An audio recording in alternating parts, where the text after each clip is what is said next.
Maybe you've looked into living abroad and hit the same wall everybody hits, the income requirement. You read that you need $3,000–$4,000 a month just to qualify, and you think, well, that's that. But here's what almost nobody tells you. That number is all over the place. Some countries want you to prove $4,000 a month, and a few will let you in for a fraction of that or for nothing at all. Hi, I'm Haley. Welcome to my channel, Travel Elements, where I cover travel tips, international living, investment insights, and a whole lot more. If living overseas is something you've been quietly dreaming about, you're in the right place. So today I'm walking you through 8 countries with the cheapest digital nomad visas in 2026. And I'm ranking them by the one thing that actually decides whether you qualify: the monthly income they make you prove. We'll start with the absolute lowest bar and climb up from there. I'll give you the real numbers, the visa length, and the one tax catch that trips people up at the end. Stick around for that part. It's the thing most videos skip. And let me be honest about why this matters. Get the income number wrong, and you don't just get a maybe, you get denied. You lose the application fee, and you're back to square one. So the numbers I'm giving you today are the current 2026 figures, not the old ones floating around on half the websites out there. Let's get into it. Number 1, and honestly the easiest on this whole list, Georgia. And I mean the country, not the state. Here's why it's first. For most people, there's no visa to apply for at all. If you're from the US, the UK, Canada, most of Europe, and around 90 other countries, you can just show up and stay for a full year. 365 days. On your passport, no application, no fee, no income requirement to walk in the door. It's one of the most generous setups in the world. And the tax side is just as good. Georgia only taxes money earned inside Georgia. So if your income comes from clients back home, you generally owe nothing locally. Now, one honest heads up, as of March 2026, Georgia tightened some of its work permit rules. So if you plan to set up a local business there, look into that carefully. But for simply living there and working online for a year, hard to beat. Okay, so Georgia is the freebie. Once we start talking about visas that actually have an income bar, where does it begin? Let's go to South America.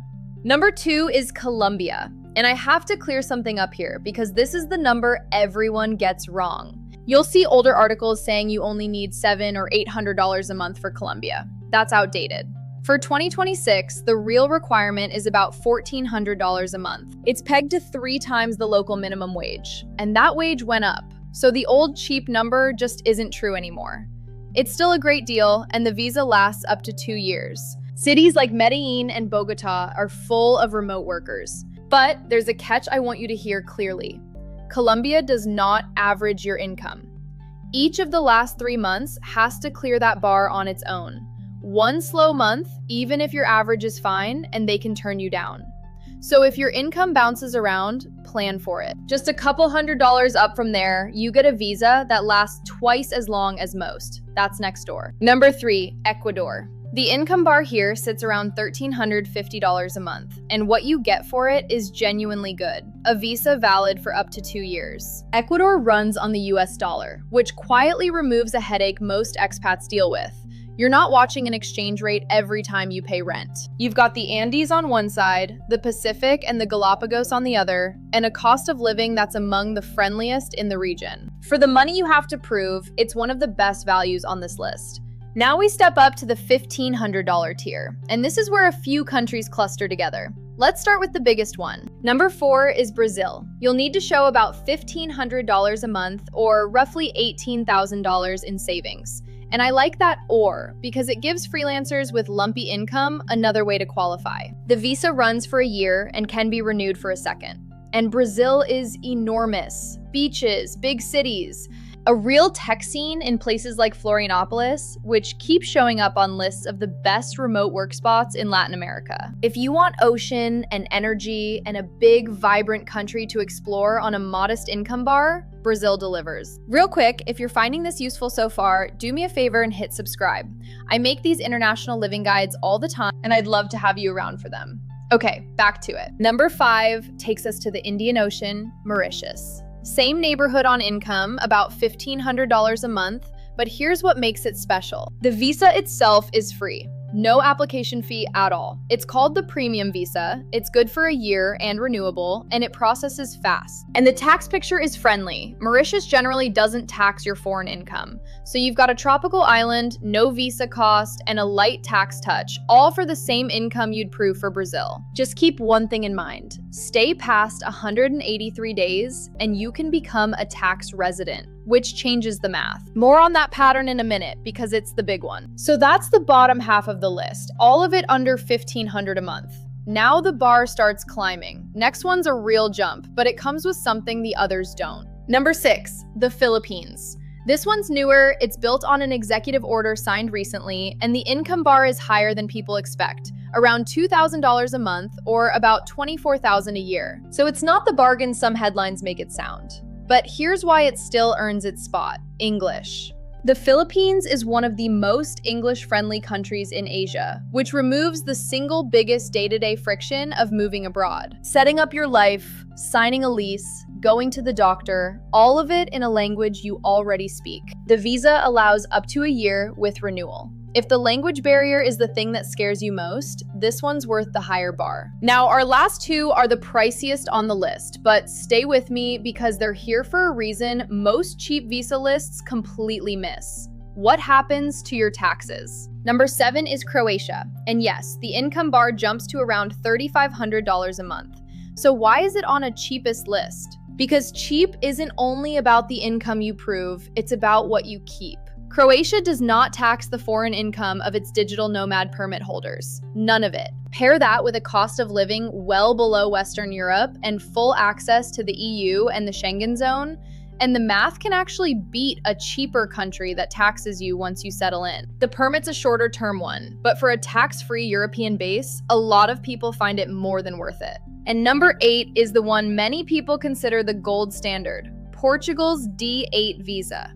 It's the highest bar here, about 3,680 euros a month, which is right around $4,000. That's a real income, no sugarcoating it. But you're not just buying a year abroad. The D8 can lead to permanent residency and eventually citizenship after 5 years. None of the cheaper visas on this list offer that. So if your dream isn't just to visit for a while, but to actually build a life in Europe with a real path to staying, Portugal is the one people stretch for. Higher cost to enter, but the biggest long-term payoff. And a few quick ones worth knowing because they don't fit neatly on the list, but might fit you. Spain has a digital nomad visa with a famous tax break, the Beckham Law, that can drop you to a flat 15% rate for your first few years. Thailand's newer DTV visa is valid for up to 5 years, which is incredible for stability, though it leans on savings more than monthly income. And Bali in Indonesia gets hyped constantly, but heads up, its remote worker visa actually wants around $5,000 a month.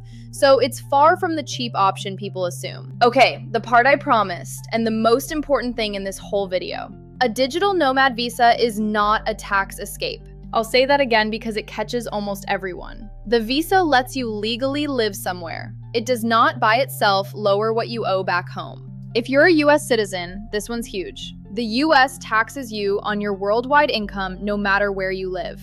A visa doesn't change that. You still file. There are real tools that help, like the foreign earned income exclusion, but you don't get them automatically. You have to file for them. And on the other side, watch that 183-day line. In a lot of these countries, once you stay past about 183 days, you can become a local tax resident, which can mean they want to cut too. So the visa is step 1, the tax plan is step 2, and it's the step people skip.